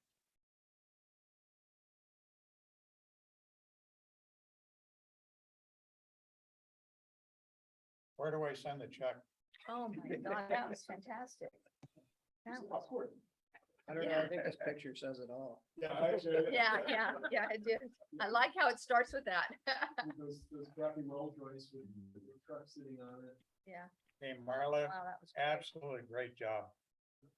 Well, thanks. It was definitely a much larger effort. I just am the one zooming in today, but I think we are still trying to just tighten it up by a hair. It's like 5.5 minutes right now, but I think it's, I mean, I'm biased. I think it's interesting to watch, but I feel like often people will start to tune out around the 5-minute mark. So we wanted to just get it tighter. And that's what I was saying. If we can share the link to all of you, if you want to watch it again and just send along any final notes on anything in there, we can share that with the Story Gorge team, but we're hoping to wrap it up this week. Yeah, definitely get it on the city website and Yeah. anything personal. That the funders and also aimed at the community. The one point that it doesn't make is the emergency route argument, which I think we can make in different ways. But just to keep in the back of our minds that we have to keep driving home the concept that multiple times a year, this bridge is the relief valve for crises in Oregon or Washington. Yeah, the mutual aid for wildfires across the river. And then the other thing was the no labor and delivery in Skyline. They have to come to Hood River. So, I mean, those two things are kind of major. I'd like to see something like this 3 or 4 times a year, you know. Well, that's what I was, yeah, I think the nice thing about this and kind of working nicely, I know some of you met with Jessica and her team last week, and I think I'm connecting with them in another week or so, but I think, we lost you. oops, I am muted, but I think this is just nice to tee up as we start to engage on the communication side too with HNTB that, you know, this is one video. I think now we can pick out other topics and definitely like emergency access or, you know, pedestrian access. I think we've discovered that was really a topic of interest when we were in DC, but we could really build out a calendar now of all the different themes that we would want to focus on in future opportunities to kind of tell the bigger stories around the bridge. Yeah. Well, I think so too, and especially Mike, as actual progress starts to get made, we need to document that, put it in a clip, and get it out to everybody. Yeah, Jessica and Jessica are extremely excited to come meet with Marla and talk about communications. So. Yeah, I Looking think, forward to it. you know, when we're making progress getting funding or we've gotten past the, you know, the EIS or whatever, you know, the general public is like, what the heck's an EIS? Who cares about that? But, you know, we need it for fire. That's what they want to hear. But I think putting those snippets in there and then the electeds, the people back east, the transportation department, we need to get this to them. And you know, they'll pick up on all that little stuff. But I think we just need to sneak that information in kind of. Yeah, that traffic jam in Cascade Locks spoke volumes. It would be, I think my wife would be very unhappy with me if I didn't raise an issue. She owns a business in downtown Hood River, and she saw between 25 and 30% decrease in sales during the 70s, the 3 days that it was closed, right in downtown Hood River as well. So there's going to be an economic impact, not just on this side, but to the Hood River side, that she said, if this was always closed or if this happened, you know, if this was a constant event, she doesn't know whether she'd be able to keep her business going. Stuff like that, that would be good. It'd be great to have, I think they're doing wheat harvest right now. It'd be great to get a barge under there and it's full of wheat. Yeah. Show everyone how much wheat that moves under the bridge every day. And I can see this down the road as we're getting ready for construction. Some kind of a video like this of how are we going to keep the people in the river safe while we've got all this barge traffic moving around them. Mhm. And we do that early to educate these folks that, hey, life's gonna change around here for a little period of time, and here's why, and we gotta be careful. Cool. Good job. Other items on it? I think it's a great video that shows exactly, you know, what the impacts are when the bridge shuts down for a weekend. I think though that if we're looking and getting back to the 8 touch, that's a great thing to send for our 8 touches for memory. But what we really need to show the people back in DC and the funders is the need for the new bridge and the necessity of it. That's why I like that first picture, because it shows the welds and that. And if we can do a video that shows the true need for the new bridge rather than just what the costs are when the bridge shuts down for a weekend, that would be two very different videos. And I think that would be our next place to go when it comes to pushing money into, you know, the marketing side. Is we're still on the marketing side. We don't have the funds in place yet. So that's everything should be focused on the marketing. Okay. All right, next item, on the 24th, for those that are especially are going on the G rail or the E rail ride, we need to line each of us up with one of the reps. So you've got about an hour with the rep, you know, kind of locked up with them. You want to bend their ear. It's a very long elevator pitch. Yes. Yes. So I would offer up that Mike and Kevin and Mike's staff, we need to put together an elevator pitch for those discussions.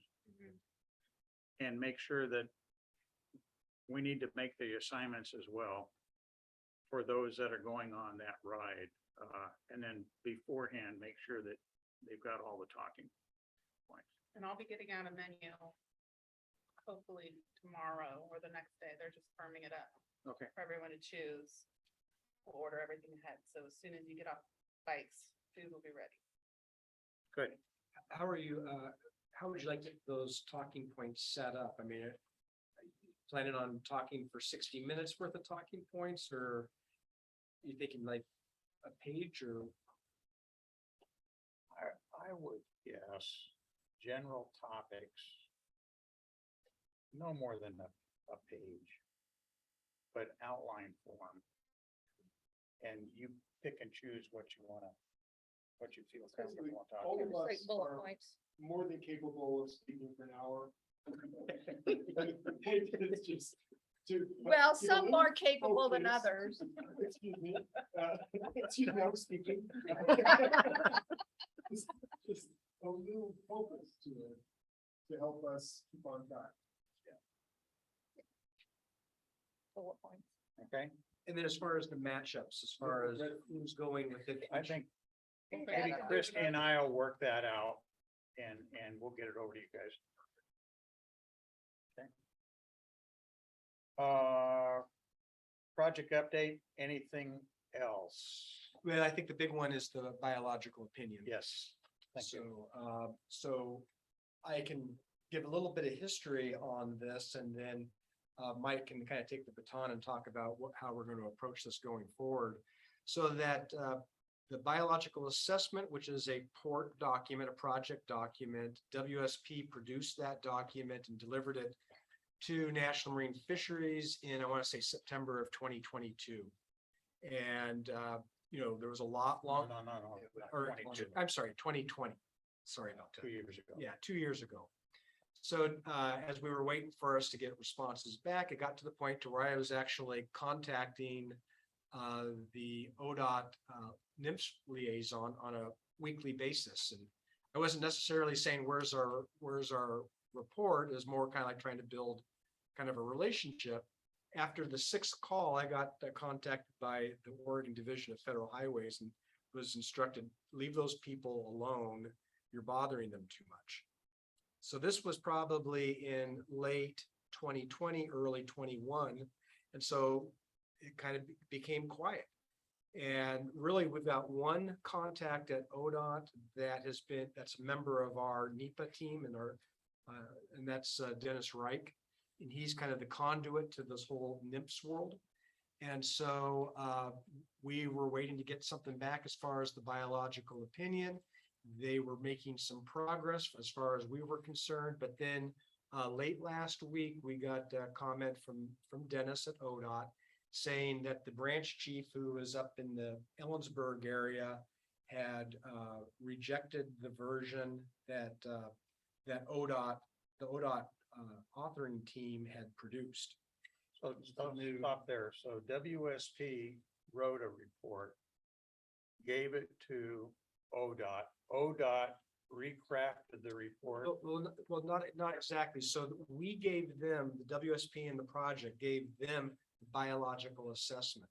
So at that point, the agencies react to that document and then they give their opinion about how the project is characterizing the Endangered Species Act impacts. And so it's up to the agency. So the biological opinion is owned by the agencies. It's up to them to craft that. And so it was almost an internal battle within them as far as how they want to craft their document. Right.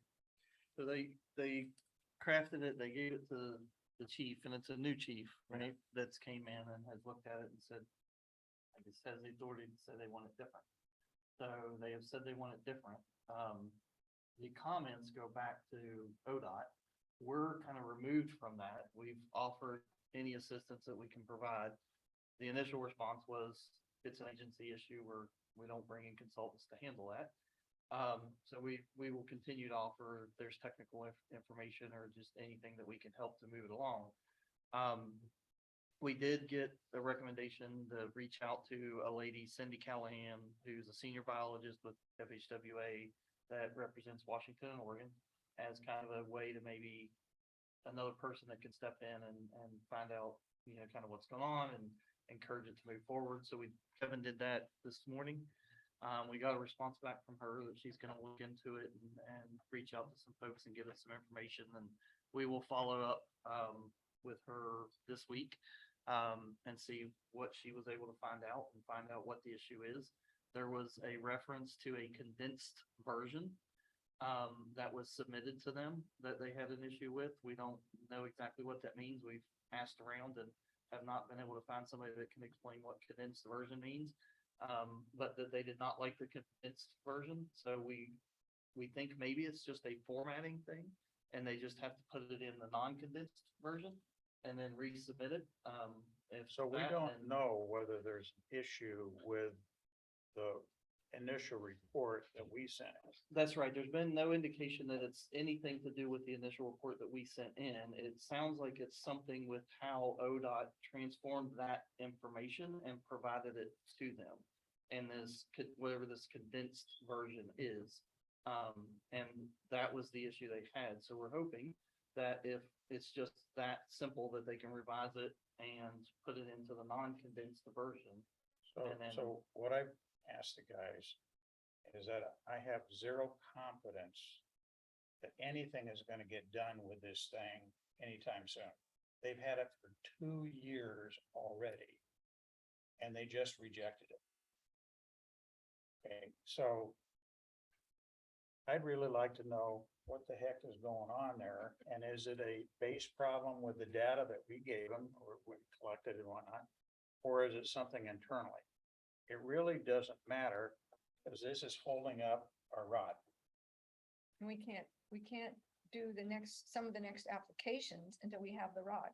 Well, so one of the things we're going to look at is what can we do? And I've got some of our internal folks looking at this is how much can we advance the project without having the FEIS and the rod, just so we can at least move those components forward. And then as we're doing that, it then hopefully will then put more pressure for them to get this BO biological opinion completed because now we've even progressed further. But there's a point there where we don't want to do something that's wasteful or causes us to go backwards. But Have we seen what Oregon did for their They biological? will not, no, they have not and will not provide that, and they won't even, we haven't even got What the do you mean they won't comments. provide it? Public records request. We could try that. I don't know.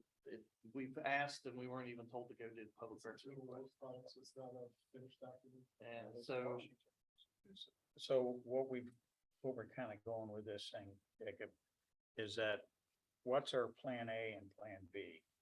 And plan B is probably getting people involved to put pressure on this outfit to get off the dime. Now, we've been warned, don't do that, you're gonna torque them off and you won't get anything. No. I don't really care about that part, I'll steamroll over the top of it, if we need to. So plan B is probably reaching out to Senator King, Senator Thompson, whoever else we can think of. But we need a, Advice. I'm sorry? Who's that advice from? Kevin, who told you to lay off? Well, the issue is that we'll need to come back to Nibs likely at other points during this process. And so the thought being that Burn your bridge. don't burn the bridge. And who said don't do that? the environmental groups that have worked with these agencies in the past. And Emily Klein at Federal Highways 2 years ago, when I was bothering them in late 2020, early 21, trying to find out, trying to build that relationship, I was told to stop. So what I've asked for is a real simple one pager that lists out the history for us. That says, okay, here's everything that we've tried, that we've done thus far. Here's when you had the data. You've had this data for 2 years and you changed out this guy and all of a sudden you don't like it. So let me get this straight though. We sent our biological assessment that we conducted to Oregon Department of Transportation. They reformatted it and sent it to the feds, not to Washington. Are we sure about that? It's to That's NIBS, what the right? biological opinion is, yeah. The Right, but- biological opinion is a federal document, correct? Yes. So they sent it to the feds and the feds rejected it, not Washington State. Yeah, Washington State, it's not Just have to Washington email State. us it's- first Yes, with the okay. offices. Right, yeah, correct. Yep. So we have reached out to this lady Cindy. She's gonna look into it. That was the recommended first step. Was to have her, she's with the feds, have her kind of reach out and see what's going on. Hopefully she will be able to provide us some insight into, is there something we could do to help out? If that does not work, then we need to come back and have a discussion about what other options do we have. So there's two things that is holding up our approval of the EAS and the ROD. This is one, and the tribal MOUs is the second. Well, they're actually really tied together. You probably Well, look into it. yes, and. It's probably all in one. Yeah, so what we're trying to do is disconnect the tribal MOU from the EIS. We keep moving that along in parallel, but we would like, if we have to, we need to do the same thing with this thing. Yeah, I don't think that's, I don't. There's think no we- way, there's no way of getting a rod with that video. So in the last 2 years, how long did it take for Oregon Department of Transportation to turn in that document to NIBS? Has NIBS been sitting on it for 2 years, or did Oregon take a year? That's a good question. I can get the timeline as far as how long ODOT held on to that. I want to say that I was getting responses through ODOT that the branch chief had been reviewing, I want to say 6 months, that it had been at the branch chief's office. Of NIBS, Correct. not of ODOT. But I think what he's saying is true. We need that timeline all the way through, so we really see who's held it for how long and where is it. I would love to understand if there's something that's actually a substantive matter regarding the biological effect of this bridge, which from everything we've seen, everyone reacts very positively, and we're going to be improving every situation that people have a problem with the current bridge. Is there some issue there, or is this just missing action? From when I reached out to some of our folks, they said this is not uncommon. we have a project in Washington that's been sitting for 2 years. That's the same thing. It goes in and it never comes out. We're gonna get to another meeting, so excuse me. I think the point is it a formatting issue or is it a content issue? If it's a content or technical, we can help. If it's a formatting, then it's. And we it's need something to have ourselves. political pressure to. If they let us, we offered to do that. If not, so. Okay, so stay tuned. Other than that, there's just the report and you can review that at your convenience. Okay. All right. Next meeting is not August the 16th. Tomorrow, might be.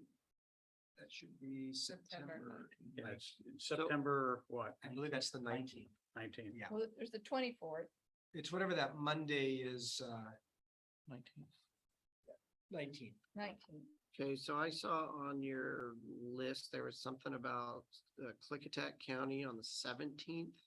And it was on, it's in the, like your planning documents. I don't know if it's Michael's or. I'm supposed to be I'm supposed to be in Goldendale tomorrow. Huh? I'm supposed to be in Goldendale tomorrow. Okay, yeah, it said the 17th on whatever you Oh, did it? said, Okay. so the 16th. But it's the 16th. And then the other last thing, I'm looking at your upcoming services for the next period. What are we at on starting in on the project design and those contract agreements? I don't see that anywhere. So project design would require a supplemental agreement. If we're gonna move forward with that. So what we're gonna come back to you with in September is is a recommendation on what design we can advance. What's the benefit of advancing that design and what value it brings to the port? So that we can start moving some of those things forward. So that going. So what is holding up the design in your mind? I mean, a rod or, that's not gonna change the design any, is it? It will not, but you can only move certain components of the design to a certain point, and that's where people say 30% design. We want to get away from that discussion, but talk about what areas bring value, and it really, some of that design depends on the delivery method. If we're going to go design build, progressive design build, CMGC. So in September, what we're going to do is come back with a couple different presentations. One of them is to talk to you about the geotech and what we would recommend to advance in relationship to the geotech board, because that's something that's kind of independent of everything. The other one is the delivery method and talking about what the different types are and what are some of the key things that we need answers to in order to decide which method is the right method. And then also what design can we advance related to those, right? So if we're going to do, say, design build, that RFP is different than you would do if it was a progressive design build. So we want to advance certain design elements, but then make a delivery method decision before going too far, because we don't want to do work that ends up being wasted because we do a different delivery decision type. But a lot of that's gonna depend on whether we get money up front and how much. Well, right? so right now, if we can get the $75 million from Washington aged early, within the next 5 years, that'll give us enough money to advance through design, and get to let's say 60%, and I hate using percentages, but get to a percentage point where we can then give us a few more years to continue to try to get all the funding. Hopefully in advancing that, it shows progress and it puts a little more pressure on people to give us the funding. So we want to take that 75 million and leverage it as much as we possibly can, with the option that in 3 years, maybe we do a small project that shows work and shows progression, that then kind of pushes people to move forward. What do you mean a small project? So maybe we go do something on the Washington side, right? Where we go do, if we could get the roundabout to work for both bridges, we go put the roundabout in and do that as an early works project, or we go do something in the water that is kind of an early works project that shows progress. Basically just trying to continually move the project forward so that when we're going to Washington and asking, we're saying, look, we've already put the roundabout in on the Washington side. We're done. We've spent $100 million on this project. We need the remaining 300. It just will help to strengthen our position that we can continue to move the project. The other thing that we're looking at here, as I've asked, is specifically, what is the definition of the word? 30%, I don't want to hear that. I want to hear, we're gonna do these types of drawings to this level of detail as part of this first package. That is hard and fast. The second thing we've asked for, Bill Oley is looking at, can we legally add this scope of work to HNTV without having to go out for bid? And if we can, how do we ensure that we're getting an appropriate deal for the taxpayer? So HNT, you're thinking HNTV would be doing some of the design? We will advance it enough to be able to, so let me step back. The A&E contract that was being talked about when we were in procurement, there was an A&E contract that was being discussed that would be an early solicitation. That design, if you say go design build, if we brought in an A&E firm, that firm would then do design advancement to get you to an RFP. Right, and then you would do an RFP that would bring in another designer with a contractor. So that intermediate person would then just go away. Rather than having that intermediate person come in and do that, we would just take it and advance the work to that RFP and eliminate that middle person. And then that way it brings your design build or progressive design build, whatever that team is, in sooner. And you only have to do one. We don't have to spend another 6 or 9 months going through a procurement for somebody that ends up being a middle person. So if it's say progressive design build as an example, that process, you bring in a designer and a contractor and you work with them from the beginning on. So the development that we would have to do would be very small, right? If it's a full design build, then you're not as collaboratively working together with the designer and the contractor. So you want an RFP that mitigates that risk and puts a better box on that group that you're not really working with in as much of a partnership as you are with like a progressive design build. So that would be a different level that we would take the RFP to. So that's where, rather than bring a middle person in, we would get you to the point where you bring in what I'll call a final designer and a final contractor that'll take you all the way through the construction of the design. So then what do you consider the difference between the beginning and the final contractor or the final designer? I mean, you call it 30%, whatever that is. What do you see that being? It depends on, and again, it depends on the delivery type, right? So certain progressive. So say progressive, I would say you would do probably somewhere in the 50, I hate to use percentages, but let's say 15%, but we would take certain elements like geotech and take that element to enough information that we could write an RFP to bring a designer and a contractor in. And it's really just kind of mitigating risk of, what do they need to know in order to give us a good price and understand the project. And that's how far we would take it. So with progressive, it's much earlier because you're bringing the designer in and the contractor in, and they're sitting down at the table with you from 0% all the way through construction. So you don't need to create as tight a box when you go to bring that group in. So we would have much smaller level of effort to bring that RFP and that group in. Design build would be slightly different. So I think what you're saying is that this early works design, the intent of it is to be able to define the RFP scope package for the procurement of design build, even if it's progressive. And on a bridge, it's probably what's going on with the foundation, geotech. What kind of landing are you looking at? Where is the landing going to be? What are the key issues that you're going to have to deal with, like the railroad on the other side of the river is going to be a problem. Permits, right away, access, those kinds of things. That's this early design work and probably general validation of the configuration of the bridge deck, not so much number of piers or what they're going to look like. That's right. Width and it's what flexibility. So the EIS has a preferred alternative, but it's based on 5% design. It's kind of validating that also to make sure that there's not something that as you kind of gather more geotechnical information or find out more information, does that box still fit when you start looking at the EIS and the ROD? Did all of that still fit in there? It's validation of some of that information as well. And then can we move forward with some of the right of way and go ahead and do that earlier and get staging areas and get those things already purchased? Can we do permits, some of the permits earlier before we bring the other group in? So it's, So the discussion you're having right now is kind of a discussion that you're gonna bring us a lot more detail in about September. in September. That's Okay. correct. I'll have our engineering group come in and talk to you. I'll have our delivery guys come in and talk to you. And the geotech group come in and talk to you about each one of those. We better save a lot of time. It's so Yeah. kind of technical. Either that or we may have to have 2 meetings in September. Yeah.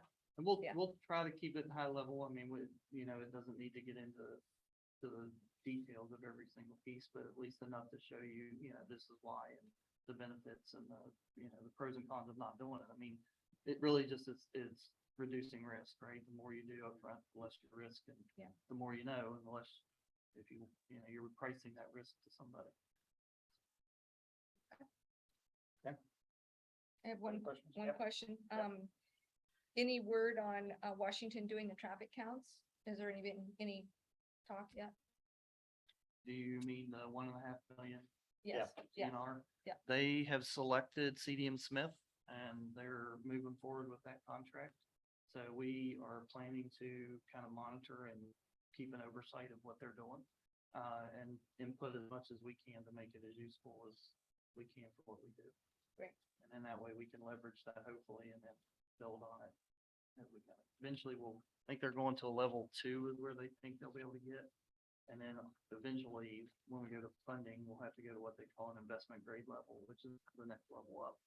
Hopefully we can use some of that, so. So what we've asked them for as well, that'll help with those kinds of discussions is we've asked them for a 1-page master milestone schedule. That'll have all of those kinds of things on it. And we as a management group then can draw a datum line down and say, we want to be looking at the next 3 months or 3 months out, a 3-month window. So your eye can go right to that, and then you can ask the question, okay, what's going on with this, and this, and this, and this, and this. Yeah, I know for the, for the loans, you've got to have some good data. Yeah. Okay.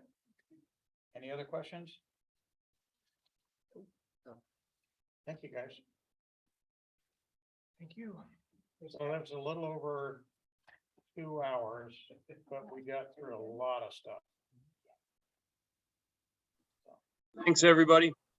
Thanks, Joe. Thanks.